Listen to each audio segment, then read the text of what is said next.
It's about more than those breathtaking sunrises. More than the future for those we care about. It's about seeing the whole picture and taking a stand. For over half a century, Club 20 has been the voice of Western Colorado. Hello and welcome back to the Voices of the Western Slope podcast. I'm Brittany Dixon, your host and Club 20 Executive Director. Thanks for joining us for part 2 of our Legislative Session 101 podcast with former House Minority Leader Rose Pugliese. You mentioned how the rules go out the door at the end there. So let's talk about deadline pressures and kind of those last few days in the session dynamics. Because, I mean, if you're out there in the hallways, you're just watching things. And if you're following bills, jumping from this one to this one, or this one, it's been postponed, or, oh, I thought it was scheduled for today. You know, there's a lot of craziness. And I'm sure a lot of our listeners who follow politics on the Western Slope or even in Denver know that things speed up in the end. So let's talk about what happens when the clock is winding down. How does that all work? How does it influence how bills are prioritized, debated, and passed? And that rule book being thrown out the door, what do you mean by that? Yes. And so there are a lot of rules that are in place, except for when I started, it used to be the last 3 days of session. And then I want to say my first or second year, the majority said, no, we need more time to throw the rules out the window. So we're going to do the last 10 days of session. So in those last 10 days, the rules can be modified and sometimes not even used in order to expedite a bill going through the process. I should back up for a second. So it takes a minimum of 3 days for a bill to go through, right? Has to be introduced, has to have a hearing. Cannot have a hearing and do second reading on the same day. So that's 1 day. Introduction can go straight to committee. And that last 10-day craziness, you see a lot of that because in the beginning, it'll be introduced, but your bill could be sitting on the calendar for a good month before. And remember what I said about trying to bring your witnesses and the people that you want to testify on this bill and coordinating. There's not a lot of time for that in your last 10 days of session. So bills get introduced and they get introduced quickly, and then they can be right assigned to committee. So at 9 o'clock, they're introduced, and then 11 o'clock, you're presenting your bill. But it still has to go through that same process. Can't have second reading that same day, and you can't have third reading that same day. So that's where the 3 minimum days to get a bill through. So we go through the first day committees. Then clock strikes 12:01. I'm being a little bit more for emphasis here, but at 12:01, your bill is ready to go to second reading, debated on the floor. And this is where you'll see from a minority perspective, and, I'm sure the majority has kind of their own perspective, but it's where, at least on the House side, we've seen a lot of the rules being used, we call it against us, right? Where they limit debate. They say, listen, we've got all these bills that we still need to get through, and we can't have Republicans talking for 12 hours on a bill. So we need you as the minority to maybe only speak for an hour or 2 hours. And so you'll see a lot of time limitations. I will say the last 10 days is really the most contentious. Absolutely.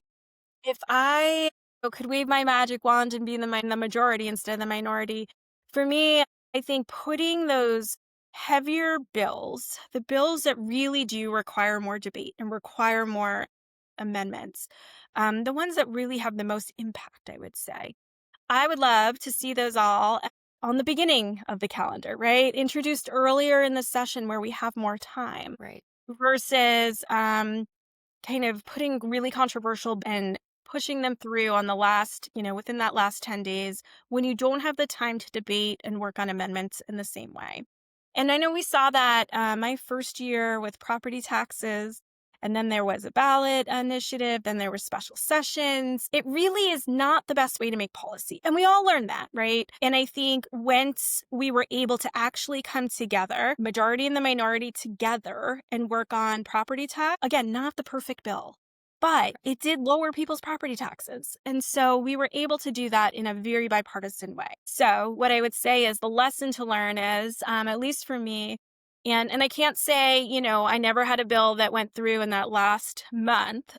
I don't know that I've had one really truly, I'd have to think about it, about the last 10 days. But normally you're working through these bills and you need to give them the time that they need. And so sometimes we find really controversial bills are held till the end. And it's just not the way I would particularly care to do heavy policy. Speaking of rules, so House Rule 14, that's where it says the majority can limit debate. And when I say the majority, I mean, it's the chamber that can limit debate and you get to vote on it. But there's only 22 of us and you have to get to 33. So a lot of those things wind up getting passed. We've also seen, though, in this in my last session, not the special session, the regular session, where there were even some Democrats where Rule 14 was used on their bill. We, as the minority, would never vote generally to limit a person's ability to speak and debate on their bills. So that's when it gets a little bit more political and a little bit more contentious. And I would say from a leadership position, those last 10 days are probably the most stressful on both sides, right? A lot of negotiations are happening, a lot of compromise, trying to get your members' bills through, trying to get amendments that are substantive to make the bills better in a very shortened time frame. And a lot of late nights, a lot of coffee. You're very tired, and hopefully the snowstorms have subsided by May. So, but you never know. So I think those last 10 days, I would say on both sides are just, you really are truly are trying to do the best you can. But with that shortened time frame, it's a little bit hard. But it still has to go through that 3-day process. So it needs to be introduced and go through that process. And then at midnight on the 120th day, like you're done. So there is a hard stop. And I know we're going to talk a little bit about special session, which is a little bit different, but for the 120 days, you have a start date, you have an end date, and it ends at midnight. And you could go up to midnight of that day, but that's it. And so it's really important, at least for me, when I was in the legislature, it was really important to make sure I had the proper time to build the relationships, to vet the bills, to get community input, and sometimes you'll go to a committee hearing and there's things that you haven't thought about and now you have to rework your bill. So all that stuff takes time if you're going to make really good policy. Yeah, absolutely. One thing that I definitely don't want to forget to mention, and it's off base a little bit, but a little bit of that legislative session 101 piece for folks. A bill is numbered, and you'll notice that there's a SB or an HB, and then a 2.5 for this last session. So next year it'll be a 2.6. So SB meaning Senate bill, and HB meaning House bill, and then the year that follows. If you are confused and kind of miss that part, or if somebody's referring to Bill 1223, generally speaking, if a bill has 4 numbers behind it, that's going to be coming from the House.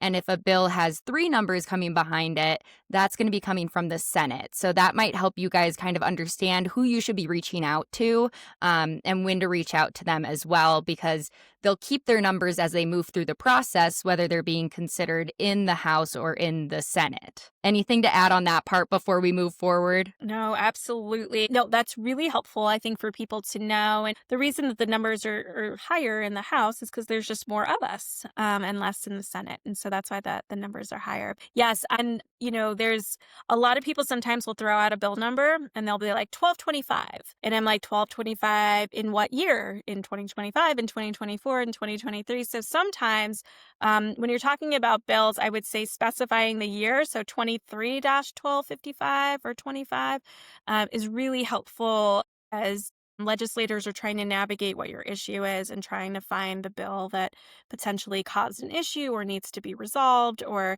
just needs some tweaks. So just remember that those first 2 numbers, the year, can be almost as important as the last numbers. Yeah, absolutely, because those numbers then get recycled the next year. So Senate Bill, or I guess, yeah, Senate Bill 25001 is completely different than Senate Bill 26001. And so I think making that distinction is very necessary as well. You're spot on with that. Okay, so getting back on track a little bit, we talked about what happened during the session, how committees work, those last final hours. Let's talk about after session, the governor's desk, how the bill goes there, the interim special session, and effective dates for bills. So you've mentioned this, the regular session ends, but that's not where the work ends, actually. So what's going on the rest of the year and how do the laws actually take into effect? What happens during the interim? Are there committees, you mentioned some already, that continue going? Is there bill drafting happening and preparing for the next year? Kind of talk about those first steps after the session. So after the session, let's talk about like closing out the session. Yeah. If your bill gets passed, it goes to the governor's desk. doesn't mean it's going to get it signed into law. And I know there was one bill I had, maybe two bills I had, where governor's office called me and said, "Hey, how important is this bill to you?" Which I always think is really funny. Well, like, I ran it and I worked it and it passed, so kind of important to me. But so they really want to understand, why are you bringing this bill? What's the motivation? Who does it affect? Hear what our concerns are, right? Because not everybody's going to love every bill every time, right? And Absolutely. so, and if the governor sees maybe some unintended consequences that he thinks the legislature didn't address, that may be something that we talk about. And so, thank goodness, both of mine, and in that instance, I was able to convince, and my co-sponsors, again, Democrats, right, were able to convince the governor these were important bills to move through the process, and then he signs them into law. But two important things to understand about bills, and there's a clause in every bill. It's whether it has a petition clause or not. A petition clause, and I, back in the day, ran one of the largest ballot initiatives in Colorado's history against a bill that had passed that we wanted repealed, and that was the national popular vote. And the reason we were able to do that, to petition the people, was that there was a petition clause that said, the people, if you don't like this bill, you all can come together and get the necessary signatures by petition to put it on the ballot to ask the people, the whole state, whether they agree that this bill should go into law or not. And so if it has a petition clause, and even if the governor signs the bill into law, doesn't mean it goes into effect right away, because there's this period of time where people can gather signatures and try to get it on the ballot. And then if there's not a petition clause, then it could go into effect right away. But check your bill, because a lot of bills, especially nowadays with all of the budget issues and crises that we're in, they don't go into effect right away. So it might pass in 2025, but it might not go into effect until 2027. And it could be January, it could be July. And so don't assume that just because a bill is signed into law that it is going into law tomorrow. And so I think that that's really important for people to note, whether the bill is going to affect now, if there's a petition clause, if there's a time gap, what does that look like? So, but yeah, and then if the governor does not like the bill, and there's a lot of bills he doesn't like, he can veto that bill. And we even saw this year, which was kind of different, a veto override, where if you're still in the legislature and the bill goes through the process and it goes to the governor's desk and he decides to veto it, the legislature still has an opportunity to override his veto. And so we saw a couple of those questions come forward this year, which was kind of different. Doesn't happen all the time. And so then it's up to the legislature to either override the veto or not. So anyway, and both chambers have to be able to do that. So if the Senate says, yes, we're going to veto, but the House says no, then the bill stands. Or the veto stands. So we saw some of that this year, which was kind of different. Yeah. And speaking of different, I guess not for maybe these past few years, we've had a few special sessions. Maybe we could talk a little bit about special sessions. How does the call for a special session get determined? When do they occur? And how do they work differently than the regular session? So, like I said, in the Constitution, you have 120 days. You have a start date, an end date, and that's it. But sometimes the governor believes that the legislature still has unfinished business. And since I was elected in 2022, we had a special session. I think we had two my first year. And then there's been one, I want to say, just about every year. And it could be on a variety of topics. Property tax was a hot topic then. And because we were under such a time constraint to get it fixed, there had to be a special session, because you can't wait for the January start date of the next session. And so the governor is able to call a special session at any time for a very specified purpose. It has to be very specific. And generally, he consults with the minority. But really, from my experience, it seems like it's very governor majority driven agenda. And then he sets out through a proclamation, this is the call. So I'm calling you all back to go do unfinished business. And it has to be on a very specific topic. And so he was able to do that. We had a special session in August around budget issues and AI, artificial intelligence, because there was unfinished business that needed to happen. And so that has to last at a minimum 3 days. Why 3 days? Well, because it has to go through the same process, right? So introduction, committee, can't be on the same day as second reading, can't be on the same day as third reading. So you need that 3 days. So at a minimum, so people will generally say, well, governor's calling a special session and you guys will be in session for 3 days. Here's the hard part. There's no real end time. So unlike the 120 days where you know when it starts and you know when it finishes and at midnight it's done, not necessarily for a special session. We've seen them go on, and we've seen them, go generally quickly. So, but a minimum of 3 days. I have yet to see a special session that really actually only lasted 3 days. I will say, in my experience, special session works best when when you kind of have a plan on what you want to accomplish, right? I think with property tax, when we were successful lowering it, it was because Republicans and Democrats came together, worked through, and even though amendments happened and lots more conversations happened, there was a great framework going into special session. Generally, when there's not a great framework, it just makes the session longer and a little bit more difficult. So I always think the best special sessions are the bipartisan ones. Yeah, absolutely. I think the best bills, the best everything, typically being from both parties is really important because you get the different perspectives. And I know we're running short on time and I want to be respectful of your time, but for our listeners across the Western Slope, you hear a lot about the bills and laws and policies, but you might not know how to get it actually plugged into the process and participate in the process because it is the people's process. So, how, from your perspective, what's the most effective way for citizens, local stakeholders to influence legislation? Is it early in the process? Should it be at the committee hearings? Is it, seeing them in town if they happen to be here over the weekend before you guys have it the late hours? What's the best way for people to get involved? Well, just for the record, Brittany did not ask me to plug Club 20, but I'm going to do that here.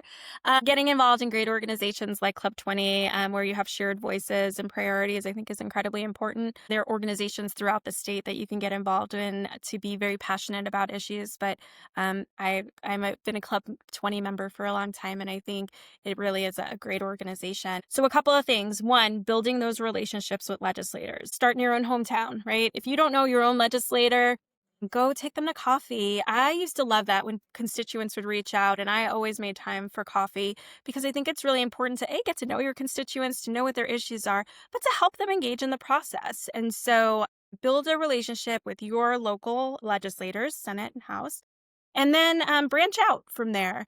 And whether it's a West Slope issue and you want to get to know legislators on both sides of the aisle is generally important. Across the Western Slope, start building some relationships. Let them get to know you.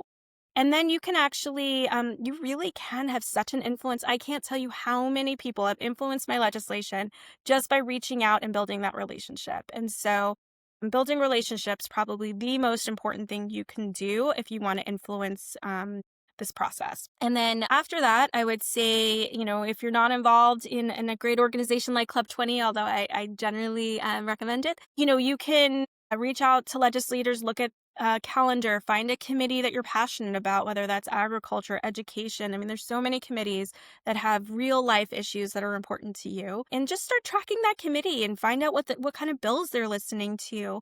And then read some of those bills. They'll all be online.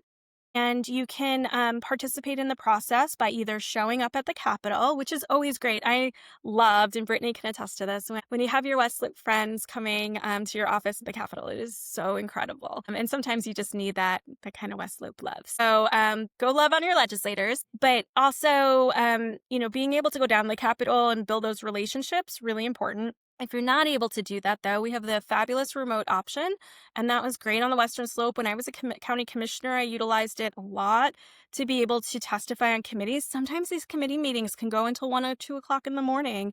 And so being patient and waiting your turn and not giving up, also really important. But being remote, and yes, we do listen to remote as much as we do for people in the room. It still matters. And you could also send emails and letters. Sometimes we would even read them on the House floor. So those really can influence your legislators. Obviously, being there in person, being remote, sending a letter, get your voice heard.